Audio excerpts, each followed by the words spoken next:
Hey guys, welcome back to my channel. So today's look is going to be a bold blue eyeshadow look. I saw you guys wanted a makeup look with bright colors, so I thought it was a perfect day to do something with a bunch of blues. So if you would like to see how to get this look, then just keep on watching.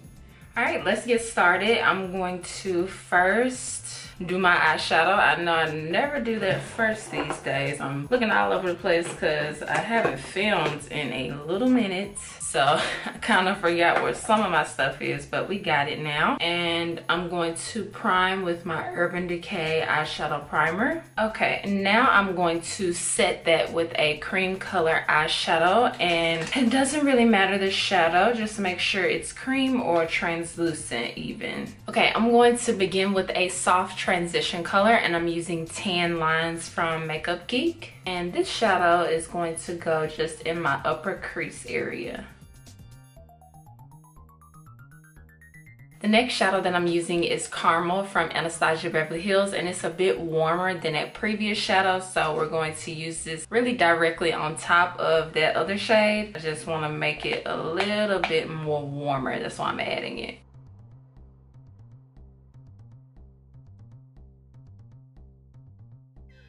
Now we're going to go in with Cabin Fever, and you see like the shadows that I'm using is gradually getting darker, and that's because I plan to use bold blue eyeshadows on my lid, so I want to make sure that I have a really nice blend in my crease so it gradually transitions. So I'm using Cabin Fever next, and this is going a little bit below those shadows that's already in our crease as well as in the outer corner of our eye.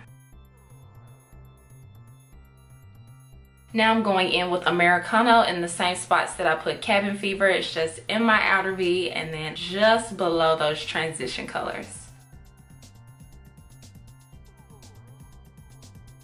Now we're moving on to the big boy colors, which is the blues. So I'm going to go in with the Juvia's Place Masquerade palette, and really this first row is the most important. I'm going to start with this shade right here and use it in my inner corner, and I'm just going to apply it in the front. I'm doing a gradient blue effect, so I want to start lightest to darkest, and while I'm at it I'm going to go ahead and do the lower lash line. So basically you want to put it in the front of the entire eye, so on the lower and upper lash line. And then because my eyes fold in the crease, I make sure to apply the shadow a bit above my crease just so that people can see what's going on with my eyeshadow when I'm just looking at them. So the next shadow I'm using is this one right next to it, and this is more of like a royal blue. So pretty. And I'm just applying this right next door, and I'm going to make sure to blend it into the previous shade and make sure to bring it a little bit above my crease. I am going to add a bit of black in my outer corner. Now the reason why I didn't apply that before I applied the blue is because I wanted to make sure that I knew how much of the black I wanted to add. So I'm doing that last. And then the very last shadow is this one on the end. And this shadow I'm kind of rounding out at the end, meaning I'm not going to just leave it open like that. I want to make sure to like circle it around and round it out. And with these intense colors like this, these bold, bright colors, it's best to start with very little on your brush and then gradually build it, because you can add more, but it's much harder to take away product.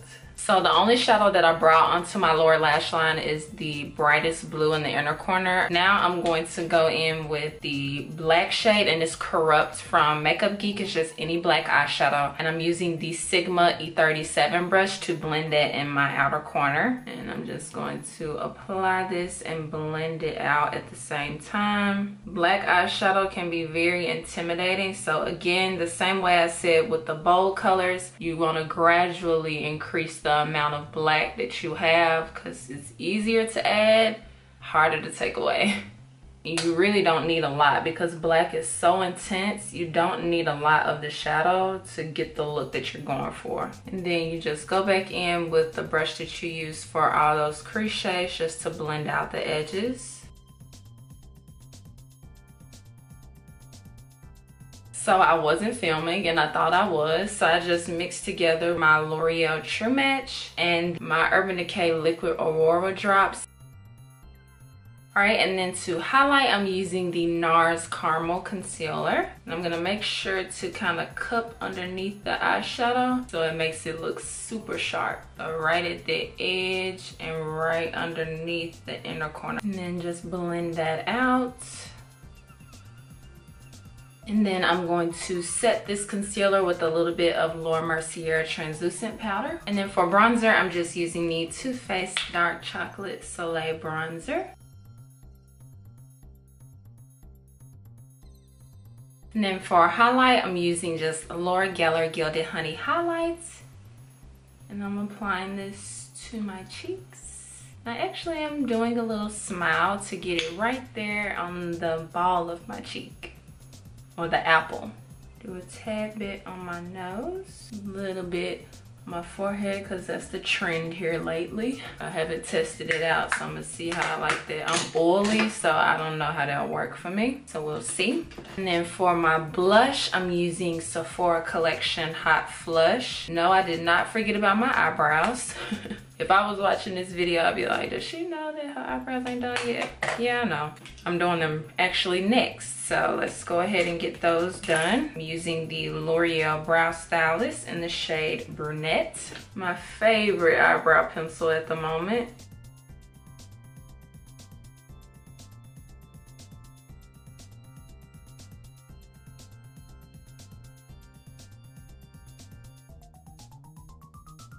Alright, for mascara, I'm using the Maybelline Big Shot mascara, and then I'm going to apply my Lilly lashes, Miami lashes, off camera. So I'm doing a coat first of this mascara, just in case any of that blue eyeshadow fell onto my real lashes. Alright, for lips, I'm going to line them with MAC Chestnut Lip Pencil, and I'm going to put on the MAC Naturally Transformed Lipstick, and then on top, I'm using MAC Oyster Girl Lip Gloss.